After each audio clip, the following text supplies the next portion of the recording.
everyone, Brandon Large here, also better known as Large Branding, here today with you with Vintage, one of my favorite formats in Magic.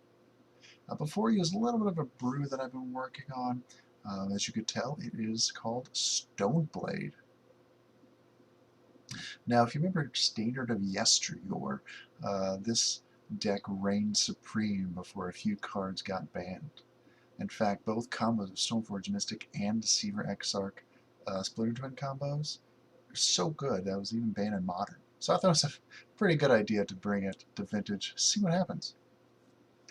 Real quick, I'll go through all the cards, tell you what they're there for, and if you're not new to Vintage, if you are new to Vintage, I'll kind of delve in a little bit and let you know how things are good into the Vintage metagame. Of course, we have our Stoneforge Mystic as our primary win condition. Basically, you put Stoneforge Mystic into play. Typically, turn one with the help of one of our Moxen that we have. You always get Batterskull in order to get down a quick threat.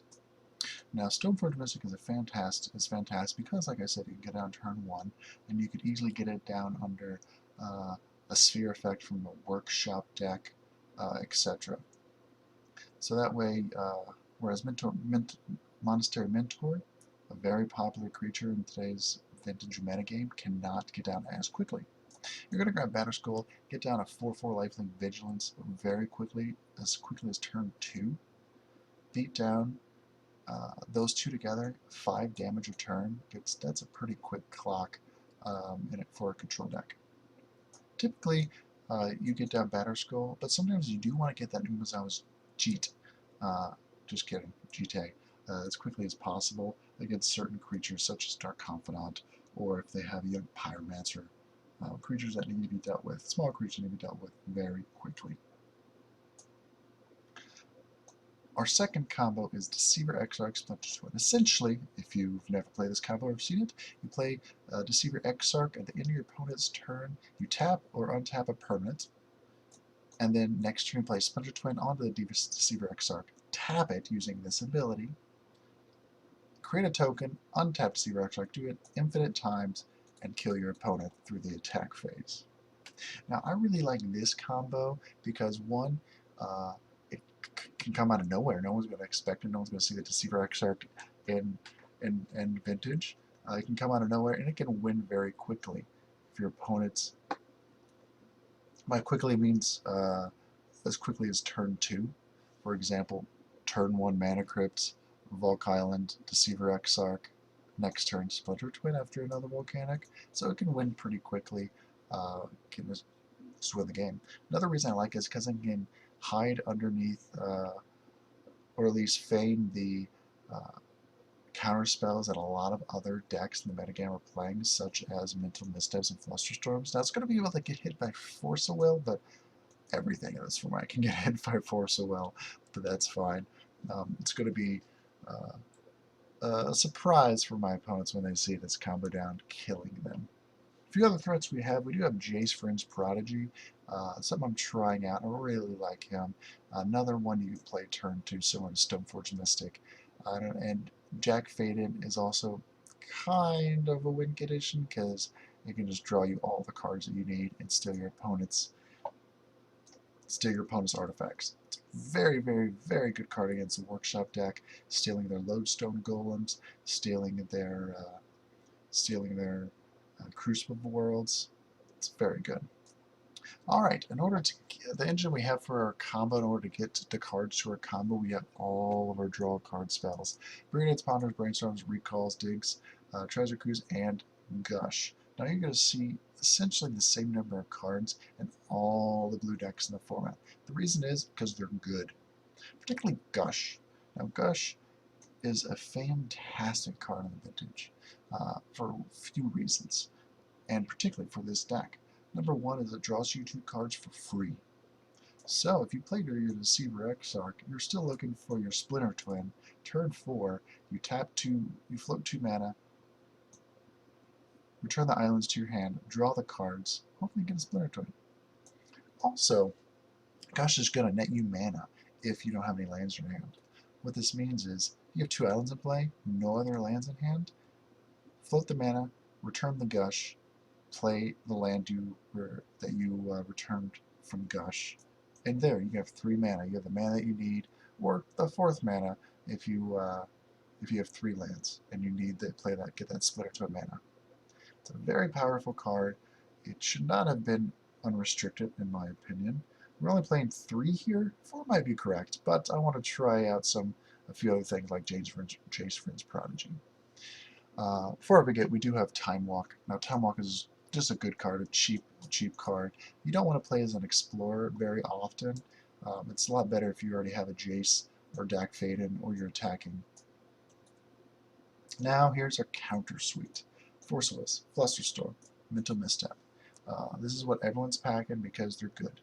Flusterstorm, it's really good against Storm or other similar control decks. Mental Misstep is just a card that should not have been printed. It's just too good. It's banned in almost everything it's ever been in. And Force Will, obviously, the check and the balance of Vintage. Swords of Plowshares. Surprisingly, Vintage is increasingly a creature-based format, so Swords of Plowshares I think are pretty necessary to combat that, whether it be your opponent's Jace, Dark Confidant, their Tinker target creature, or even a Monastery Mentor. Finally, we have our mana. 6 fetch lands. Now these can be any blue fetch lands that you so desire.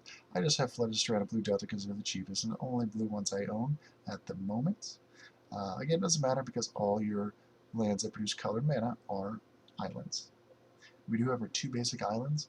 The reason for this is because we do want to hit our Splinter Twin pretty consistently on turn 4. If we have a Deceiver Exarch, we don't want all of our volcanic islands to be stripped or to be wasteland, so add some islands to get a little bit extra mana consistency there.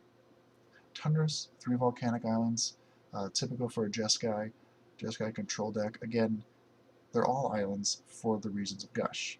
You may think a plateau might be nice in order to double dip with those colors, but no, you want everything to be islands. The one exception here is our Library of Alexandria. This is the card that can single-handedly win you similar mirrors against other blue decks. Play it on your turn, particularly if you're on the draw, just draw a card every turn. It's fantastic. We also have our Moxen Suite, our Black Lotus, and our Mana Crypt. Now these are going to help us power out our turn 1 Stoneforge Mystic, Jace, and even sometimes our turn 1 Deceiver Exarch. They're very good, and which is why we only have 15 lands, because they're essentially lands. Also, we're going to go down to the sideboard. Some things might look familiar, some things might not, so I'll go over them real quick. Against workshop decks, typically any blue-based control deck wants to transform into a more controlling spot removal deck. You bring in a bunch of Ingot Chewers, Wear Tears, Supreme Verdict, just to kill everything they have, and then hopefully eventually winning with a Stoneforge Mystic or something. Also, you want to bring in some lands. Basic Plains here, Strip Mine there. Strip Mine's great against killing one of their workshops or any other land that they have if you guess their landline, and it gives you another mana, which is going to be crucial against sphere effects and the like. Steel Sabotage also goes in against Workshop. Now we have Ravenous Trap and Tormod's Crypt against Dredge or other graveyard-based decks. They're out there. You don't see too many of them, particularly in this metagame, but they're out there. Mindbreak Trap, Flusterstorm against Storm decks. They're very good, and they're very good, and I kind of want to put more in. Trapmaker's Snare. This is going to seem kind of odd. I saw someone play with this a few weeks back in a daily event, and I fell in love with it. The reason because I fell in love with it, it's a 2 mana. It can get your Mindbreak Trap. Cool, huh? Why not just play Merchant Scroll? Well, it could also get you your Ravenous Trap, which is a really good card against Dredge. Probably one of the better cards you have. against dredge decks. So there you have it. In a pinch, you have vintage Jeskai StoneBlade. Alright, let's go to this daily event.